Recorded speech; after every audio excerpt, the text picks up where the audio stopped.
Bir odam aytadi, do'stim shifoxonaga deydi, tushib qoldi, bordim ko'rgan. O'pkasidan operatsiya qilishibdi, yarmini kesib tashabdi.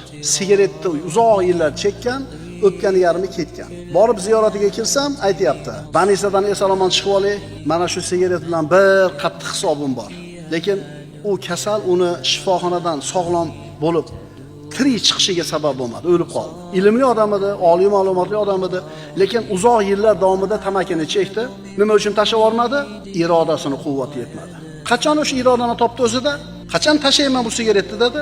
O'pkasini yarmi ketib bo'lganidan keyin. Mana shundan keyin irodasida quvvat paydo bo'ldi.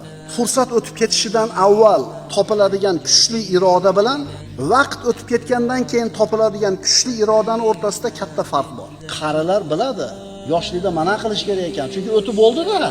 Endi irodangiz kuchli, lekin kalla emas. Pulingiz ham bor, vaqtingiz ham bor, xohishingiz ham bor, lekin endi zehn emas, sog'lik emas.